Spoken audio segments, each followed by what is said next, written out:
Isang matinding pagsisiwalat ang ginawa ni First Lady Liza Talasmags laban mismo sa kanyang asawa na si Pangulong Kuting Jr.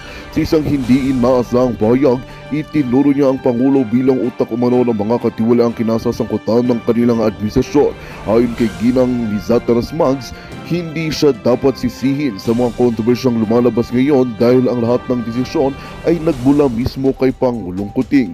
Sa eksklusibong panayam, iginiit ni Ginang Liza na wala siyang kinalaman sa mga iligal na gawain at na siya ay nagmistulang scapegoat lamang sa mga lumutang na isyu ng korupsyon. Ani niya matagal na niyang pinayuhan ang Pangulo na itigil ang mga maanumalyang transaksyon, ngunit hindi siya pinapakinggan. Dahil dito, maraming opisyal at malalapit sa administrasyon ang nagulat sa kanyang pagsisiwalat na ngayon ay nagdulot ng matinding dagok sa kredibilidad ng Pangulo. Samantala, mari namang itinanggi ng Malacanang ang mga akusasyon ni First Lady at sinabing wala itong basihan. Ayon sa tagapagsalita ng palasyo, isang paninira lamang ito laban sa Pangulo at posibleng may ibang motibo sa likod ng pahayag ni Ginang Liza. Habang lumalala ang isyong ito, inaabangan ng publiko kung ano ang magiging susunod na hakbang ni Pangulong Kuting at kung paano ito makakaapekto sa kanyang administrasyon. At yan nga ang balitang ating pakakatutukan. Ngunit bago ang lahat, siguraduhin mag-subscribe at ihit ang notification bell para sa patuloy na pagtutok sa mga silip ng bagong balita sa tunay na boses ng masa.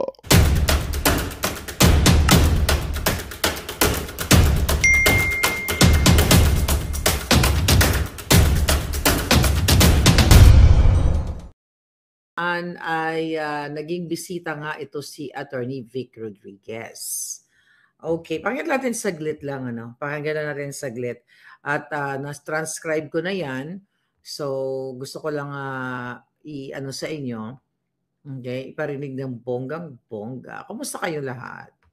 Diba? Ako gising na gising, pero actually nakatulog ako na maaga. Kaya nagising rin ako ng maaga. Alrighty. So, eto na nga ang ating mga eksena. Grabe ngayon ang ating pag-uusapan. Okay, pakinggan na natin ang interview. Ang debate the other day ni Attorney Vic. Asan na yun? Nawala na. I think nandito siya. Yes. Ito. Ito na nga. Sa Kamara may panukalang nagsusulong sa mandatory random drug testing sa lahat ng elected at appointed government officials. Pero inalmahan ito ng ilang mambabatas dahil labag daw ito sa konstitusyon, lalo't hindi ito kasama sa qualification sa mga tumatakbong kandidato. Ang tanong ng bayan,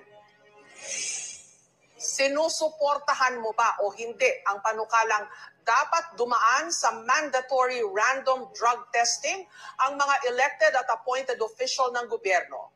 Mga kandidato, bumoto na ho kayo? Yes or no? Okay, so habang bumoboto sila, actually ang inano dyan, ang pinagharap, yung abogagong Dalawang abogado naman basura. ang magtatapatan, si Ayan. Attorney Vic Rodriguez at Attorney Luke Espiritu. Ako po ay sang-ayon na sa mandatory drug testing sa lahat ng elected and appointed officials sa gobyerno bilang pagtugon sa Article 11, Section 1 of our Constitution that public office is a public trust at dapat lahat ay may accountable sa ating mamamayang Pilipino. Kulang pa po yung oras nyo. Baka may gusto pa ho kayong sabihin. At yun nga po aking isinususog din yung Dangerous Drugs Board Resolution number 13 series of 2018 na nagpapahintulot na i-undergo sa drug test ang mga elected officials. Okay. Pakinggan po naman natin ang posisyon ni Attorney Luke Espiritu. Ang pagsuko sa droga, hindi yan magic formula para solbahin ang lahat ng kabulukan sa gobyerno. Diyan na naman tayo Ginagamit na naman natin ang droga bilang pinagkakasya natin ang problema ng buong bayan. Yan ang magiging problema. Yan ay tukhang mentality ni Duterte. Kaya yan lumalabas dahil aminin na natin, nagbabanggaan si Marcos at si Duterte pinaparatangan niya si Marcos na bangag. Kaya meron tayong mga mandatory drug testing na ganyan. Sawang-sawa na ang taong bayan sa bangayan ng Marcos at Duterte. Pag-usapan niyo yung tunay na issue sa kahirapan, hindi yung mga droga-droga na yan. May sagot po ba kayo? Okay, sagutin muna natin yan, mga palangga. So, kitang-kita nyo talaga na ang mga kandidato, katulad nitong ano ba title natin? Yung Luke, ayan, Avogago, di ba? Nilampasong Avogago pala yung title natin. So, actually, natawa ako dyan nung pinapanood ko. Kasi alam mo, marami pala talagang mga abogadong Vovo. Okay? Dahil, mga kababayan, transcribe natin sinabi niya. Ito. Hanapin natin dito. Alright. So, syempre, sinabi ni Attorney Vic na sang-ayon siya na lahat ng elected officials, elected or appointed official na dapat ay sumailalim dito. So, sa pulburon testing, 'di ba? Kaya naman, kitang-kita mo naman kung sa umpisa pa lang kung gaano na to ka Vovo talaga, walang utak. Na marami talagang naidadagdag na Vovo, lalo na ito associated sa mga makakaliwang grupo. Kaya naman nakakatuwa dahil nakikita ninyo kung gaano, kung gaano ka walang kwenta yung ibang mga tumatakbo na senador. So, ang sinasabi nilang ni Attorney Vic, lahat kayo, lahat diyan sa sa gobyerno ay sumailalim para nga malaman natin kung ang mga politiko ba ay nasa tamang kaisipan o bangag-bangag lang. Ang sinasabi ito nung abogagong yon, Diyos ko, nakakatawa, ang bobo mo.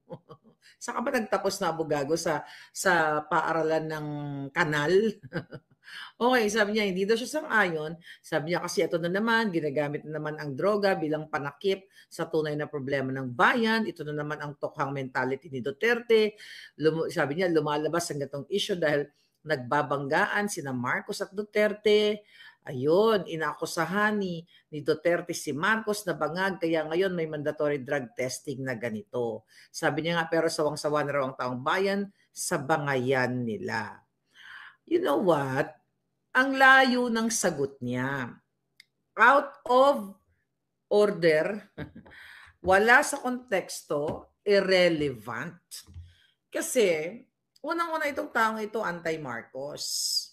Di ba? Bakit ayaw niya sa mandatory pulburon test? Hindi ba? Dapat talagang sumailalim itong mga politikong ito para magkaroon nga tayo ng matinong namumuno. Pero itong taong itong Julol, ay Julol, balita ko pikon na pikon ka daw. Actually, mamaya basahin natin yung pinagsasabi. Galit na galit sa GMA7. Doon sa debate na yun, ha? Anong kinalaman ni Duterte? At saka ang tanong sa iyo, sang-ayon ka ba na mag-undergo sa testing, sa pulburon testing? Bakit nasagot mo, ito na naman tayo, ang bangayan Duterte at Marcos. Ano kaputahan yan? Ano kadyutahan yan? Sabi ko, saan ka nagtapos? Gunggong, abogado ka ba talaga o abogado ka ng mga buang o abogado ka ng mga rebelding mga kaliwa? Mga kaliwa ba itong taong? Hindi ko ito kalala eh. Di ba? Anong kadyutahan ito, Luke? Look the cloak. Hindi ka sang-ayon, sabi niya, ginagamit ng droga bilang panakip sa tunay na problema ng bayan. Ano ang tunay na problema ng bayan? Dapat nga magkakampi kayo ni Attorney Vic Rodriguez eh. You know why? Yung pinaglalaban nito, Victor Rodriguez, Kingmaker, the hard copy. O, diba? The hard copy yan. Ay, mayroon na ba kayo niyan? Andiyan yung information sa baba. Ang pinaglalaban niya, katulad ngayon, yung national budget, yung pangdorobo, yung kriminal, illegal, at kung ano pang pwede mong i-describe yan, sa national budget na dinoktor na nag-filled in the blanks ang hudas na si Marcos Jr. at ang kanyang mga kasabwat, yung asawa niyang adik. Kung ikaw ay anti-Marcos ka at para ka sa Pilipino, abogagong, Diyos ko po, ano ba ito nangyayari sa Pilipinas? Di ba? Dapat nga magkakampi kayo. Ipinaglalaban niya na ang national budget, ipinaglalaban ni Victor Rodriguez, number 56 sa balota, okay, na mabigyan, okay, ng hustisya yung ginawa ng bagag na ngagba, okay, ngagba na administrasyon, Marcos Jr. administration, mabigyan ng hustisya ang taong bayan sa ginagawang pangdorobo sa inyong lahat. At kasama ka na dito, avogago. Hindi ka sang-ayon? Ito paano naman naging panakip ito na sinasabi mo, itong issue sa pulburon ay ginagamit na panakip sa problema ng bayan? Hindi ba usapin ng bayan yan? Nakaliwat kanan, may mga ginugurgur dahil talamak ang mga adictus benedictus katulad ni Marcos. Paano naman pinagtakpan ni Duterte, okay, ni Pangulong Duterte, o ni Attorney Vic Rodriguez? Sabi niya kasi ito na naman ang tukang mentality ni Duterte. Ito na naman lumalabas na ganitong issue dahil nagbabanggaan nga daw, ganyan-ganyan. Sabi niya, ang dapat daw pag-usapan ay ang tunay na issue ng kahirapan, hindi droga. Wow! Akala ko ba concerned kayo doon sa mga sinasabi ninyong mga nababawian ng buhay? 'Di ba? Doon sa human rights. Hindi ba may karapatang mabuhay yung mga ginugurgur ngayon, mga bata, matanda, ng mga random na addictus katulad ni Marcos? Okay? At nagugurgur yung mga bata yun dahil nag-over-D na itong mga addictus na ito dahil ang mafia, ang pulburon manufacturer ay baka nasa loob na ng Malacanang. Paano mo nasabi avogagong Look, kung sabihin yung apelyido niya? baka sabagay, matalino naman kayo, hindi naman kayo magboboto ng gigil na gigil. Bakit ka gigil na gigil? Di ba? Parang gusto mong lumunok ng tao, di ba? Wala kang karapatan magganyan. Nanliligaw ka sa boto ng mga Pilipino. Hindi ka dapat nagagalit. Tignan mo pa, smile lang yung aming number 56 sa balota. It's like saying na bobo naman ito. Ang sabi niya palangga, nitong avogago, yun nga, dapat pag-usapan, kahirapan, may kinalaman ba ito sa sahod na hindi sapat? Ano yun? May kinalaman daw ba yung pulburon sa sahod na hindi sapat? Actually, sasagutin ko yan, yes. Kaya hindi nabibigyan ng atensyon, hindi lang sahod, ng opportunity, ng trabaho, ang mga tao dahil ang presidente mo, adik. Nawawalan ng trabaho, ang taong bayan, nawawalan ng opportunity, di ba? Hindi lang yung sahod, hindi sapat, zero sahod talaga. Walang sahod talaga. Well, somehow, ang panawagan na dapat magkaroon ng pulburon testing sa lahat ng mga politiko, lalo na ang presidenteng bangag, ay may kinalaman kung bakit maraming Pilipino ang walang sweldo o nabawasan ang kanilang sweldo o hindi sapat. Dahil wala sa tamang kaisipan ang gobyerno ni Bangag. Dapat nga, avogagong Look, kakampi mo si Vic Rodriguez if you're fighting sa taong bayan. Pero yung gigil mo sa kanya, more on insecure ka. Kasi wala kang ganyang level na dignified, na matalino. Gusto mong gumurgur eh. Diba? Hindi ka vlogger. Ako lang ang pwedeng magalit. Ako lang ang pwedeng magalit, hindi ikaw. Dahil nangliligaw ka sa boto ng Pilipino. Ano sabi pa niya? Mga hitad, may kinalaman ba ito sa contractualization? Okay? Ano pinaglalaban nito? Yung pulburon test daw ba? May kinalaman? Actually, lahat yan may kinalaman. Hindi ka magkakaroon ng kontrata sa trabaho o hindi ka makakapagtrabaho o hindi ka mabibigyan ng opportunity kung ang presidente mo ay addictus benedictus, na instead na pumasok ang mga foreign direct investment, yung mga ipinangako ni Bangag sa pag-ikot niya sa buong mundo, simula na siya umupo para kumuha ng mga foreign investment, may kinalaman talaga yan sa sinasabi mo na contractualization. You're talking about jobs, di ba? Paano ka makakuha ng kontrata, job contract, kung wala kang opportunity? Kasi adik ang presidente mo, kinuha na kinuha, inubos ang pera. Yan. Saan ka nag-aral? Sa bababang paaralan ng kanal? Pangkanal ka eh. Pangkanal ang jutak mo, wala ka sa hulog. Sabi ni Selma, ang attorney look, wala sa hulog, lutang din ang hitad. Simpleng yes or no. Kaya nga, tama ka Selma, simpleng yes or no. Ayaw mo bang drug-free ang Pilipinas? O pulburon-free? Wala daw kinalaman. Ano? Tanginang to, buha ka ng inakapang. Anget pa mo.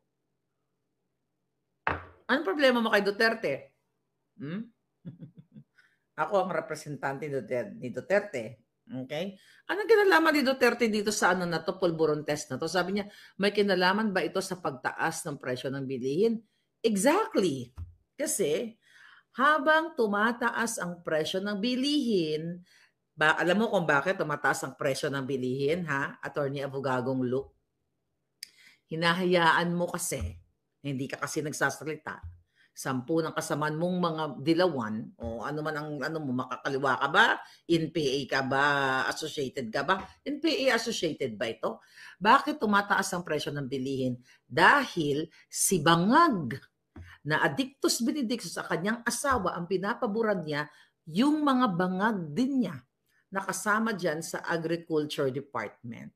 Yung mga smuggler na patuloy na nag-i-import ng mga bigas, ng asukal, at kung ano pa. Di ba? Instead na magkaroon tayo ng local manufacturers or tayo ang gagawa at tayo ang magtatanim, di ba? Imbis na mag-angkat tayo, the reason why may kinalaman ang issue ng pulburon o dapat random mandatory na tama ba? Random mandatory? Yeah, mandatory na pag-test sa mga politiko may kinalaman sa pagtaas ng presyo ng bilihin. Kasi angkat. Kasi mga addictus, wala silang pakialam sa inyo.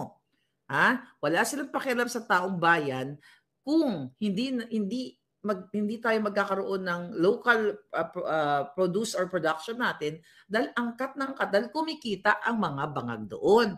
Now ako sumagot kasi limited kasi yung ano doon yung time. Ngayon sabi mo pa, sabi niya tigilan na ang bangayan ni Marcos at Duterte.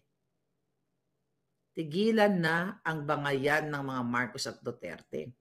Dapat ang pagsabihan mo si Bangag. Tigilan na, hindi bangayan, tigilan na ang kabangagan ni Marcos. Hindi ni Duterte. Kasi ang bangag ay yung presidenteng tinutuligsa mo at ngayon ayaw mo magpulburon test. Maybe something wrong with you. Imagine mo ayaw mo sa pulburon. Ito dapat hindi naman ito mananalo. Alam naman natin ito eh. 'Di ba? Galit na galit, gustong sakalin si Attorney Vic. Oh my God. Leftist daw yun. Spiritist, sabi ni. Leftist, spiritist, sabi ni Minda Diaz. Okay. Now, ano pa sabi niya? Tawa-tawa ako. Gusto ko mag-react hapon. Sa birthday lang ako eh. Sabi niya, okay. Ito. Ang tanong ni Jessica, Attorney Vic Rodriguez, critics claim that you push for a drug testing in testing is politically motivated. Pagkakita natin ang sabi ni Attorney Vic dito. Si Attorney Vic. Okay. Ito ba siya? Ito pala. Dito. Hirap na maraming gadget. Di ba lang siyang pakikinggan. Ito. Hindi na. Basahin na lang natin. Okay. Sabi ni Attorney Vic, hindi ito politika. Dahil noong December 2021, panahon ng kampanya, ipinakita ko ang negative test result ni Marcos. Pero yun nga, sabi ni Attorney Vic, at paulit-ulit itong sinasabi, patuloy pa rin ang usapin sa paggamit ng pulburon ng matataas na opisyal ng gobyerno. Kaya para matapos na yung kwento, Luke, dapat sumailalim ang lahat ng opisyal sa open, fair, transparent, and credible hair follicle D-test. At ang sabi nga ni Attorney Vic, simulan natin sa tanggapan ng Panggulo o Pangulo. At hindi ito, ang sagot din ni Atty. Vic, hindi ito tungkol sa Marcos versus Duterte. Ito ay tungkol sa katotohanan at integridad ng mga namumuno. Ano bang mahirap intindihin doon? Espiritu, tumalsik bang espiritu sa ano mo? Ano ang masama dito sa sinabi ni Vic Rodriguez, ni Atty. Vic Rodriguez? Okay, dahil paulit-ulit na sinasabi ni Atty. Vic Rodriguez, pinagbibintangan nga sa dyan, na nung November of 2021, during the campaign period, na siya nga ang nag-present ng negative urine test ni Bangag. Ang explanation dyan ni Atty. Vic nung in-interview ko siya, na, binigay lang sa kanya yung result. Hindi siya kasama doon dahil pandemic yun eh. Meron pa nga nagsasabi dati na baka daw ihi ni Atty. Vic yung urine test. May mga ganon. Hindi nga, as former spokesperson ni Bangag, ang trabaho lamang ni Atty. Vic Rodriguez during that time ay, let's say, may mga documents like katulad niyan, ng result na yan, ng urine test ng November, ay ipapakita niya sa taong bayan. Hindi naman sumama si Atty. Vic sa ospital, sa St. Luke's. Kaya nga, very questionable na hindi natin nakita yan noong 2021. Hindi yun rin nakita yan ng mga dilawan. Actually, ako ang nakakita niyan, yung kasagsagan ng PIDEA leaks, na nakita natin na more than 2 minutes and 45 seconds. 2 minutes and 45 seconds lang yata, no? Natapos. More than 2 minutes lang, natapos yung urine test ni Bangag o pulburon test ni Bangag. So ngayon, ipinakita yun ni Atty. Vic Rodriguez. Pero dahil nga, nagsalita yung Pangulong Duterte na si Marcos ay bangag noong first quarter of 2024, noong January, and even before, nagsalita na siya during the campaign. Tapos naglabas ako ng video na pulburonic si Bangag. Kaya nga, ang sabi ni Atty. Vic Rodriguez, number 56 sa balota, para matapos na yan, ay simulan na sa Pangulo. Okay? O sa Bangag, ang tawag ko siyan. So, hindi nga ito tungkol kay Marcos at Duterte. So, ngayon, anong problema mo? Abogagong walang espiritu. Ayun, ang question is, ni Jessica, Attorney Espiritu, do you believe this is politically motivated? Okay, sabi niya, oo. Nung pro-Marcos, sabi niya, oo. Kasi nung pro-Marcos si Attorney Vic Rodriguez, siya mismo ang nagsabi na negative sa droga si Marcos. Anong siya nagsabi? Doon palang bobo kang abogado ka. Ibig sabihin, si Vic Rodriguez nagsabi lang na, ay okay, tomorrow, November, magre-release ako ng statement na wala, negative si Bangag. So nga, galing yon dun sa mga tiwaling doktor sa St. Luke's. Kung nanonood ka o nanonood ka ng PIDEA leaks, yung doktor na nag-testify doon na protektado ng Committee on Committee na ba to? Drugs and Public Order, di ba? Halos hindi nila pinagsalita doon.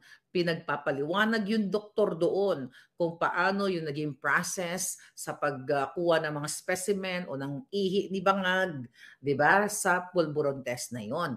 Hindi si Rodriguez mismo ang sabi ano siya, doktor, o ito negative ka. Sabi niya kasi, kung intindihin mo talaga, kaya dapat talaga aralin niyo kung sinong iboboto niyo. Sabi lang siya nga, nung pro-Marcos si Atty. Vic Rodriguez, siya mismo ang nagsabi na negative sa droga si Marcos. Ang sinabi niya, ang pinresent niya, official document from St. Luke's. Hindi yung nagmutawi na lang sa ngangabels niya, okay, drug negative si Bangag. Abogado ka pang kanal, pang-kanal ka talaga. Tapos sabi niya, kasi politically motivated daw ang ginagawa ni Atty. Vic Rodriguez.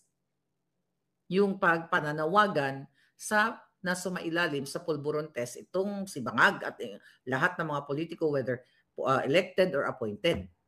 Sabi pa nung walang espiritu, ngayon na pro-Duterte siya, gusto niya ipa-hair follicle test si Marcos. Ano ba talaga? Anong kinalaman ng pagiging pro-Duterte sa panawagan mong lahat ng politiko, appointed or elected, na magpulburon test? Even si Sara Duterte, hinamon, kasi nagsimula ito. Sino ba May politiko, may congressman na pulpul, 'di ba? Na sinasabi nila na nag-propose nito na magkaroon ng pulburon test. Tapos ang mga politiko ngayon kumasa si Inday Sara at hinamon sila dahil pinagsabi sila magpa-psychological test daw si Inday Sara. Ano sabi ni Inday Sara sa kanila? Hindi lang psychological test, neuro test o whatever test, pati pulburon test. Tingnan mo, ni isa sa kanila may kumasa ba? So hindi ito tungkol dahil si Attorney Vic Rodriguez ay naging supporter o even before naman supporter siya ni Pangulong Duterte, bigla na lang siya nag-propose nito or nag-ingay na dapat lahat ng mga politiko o nasa gobyerno ay magkaroon o mag-undergo o sumailalim dito sa test na ito. Ano to? Sabi ni walang espiritu, ang totoo ginagamit lang ito para sa political agenda. Anong political agenda pinagsasabi mo? Taong bayan, ang mga anak mo, mga kapatid mo, kapamilya, kaibigan mo, ang makikinabang kung free, zero tolerance sa pulburon ang mga nakaupo o ang mga pulis, ang mga military, hindi si Vic Rodriguez lang ang makinabang. Lahat Pilipino. So ano pinagsasabi mong political agenda, ha? Lawyer na gumaduate sa mababang paaralan ng kanal, pang-kanal yung utak mo, galit na galit ka, gusto mong manapak. Ako lang pwedeng maggalit, hindi ikaw. Dahil tumatakbo ka, no? Tumatakbo kang politikong senador na pulpul.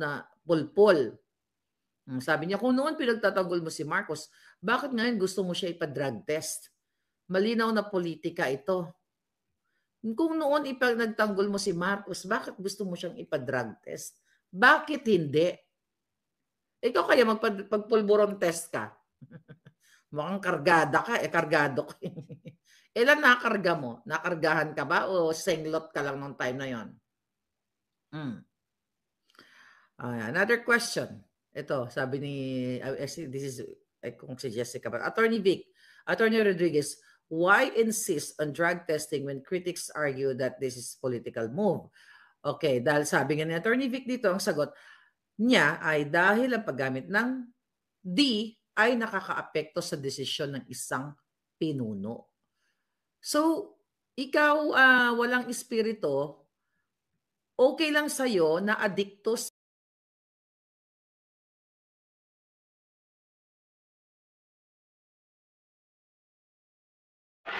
Magandang balita ang hatid namin sa inyo ngayong araw. Sa pagtatapos ng aming balitaan, nagbigay kami ng mga mahalagang impormasyon. Maraming salamat sa pagtutok at pagsuporta sa aming programa. Huwag kalimutang manatili sa mga susunod na araw para sa mga bagong balita at mga kwento na dapat nating abangan. Mula sa Boses ng Masa, magandang araw Pilipinas!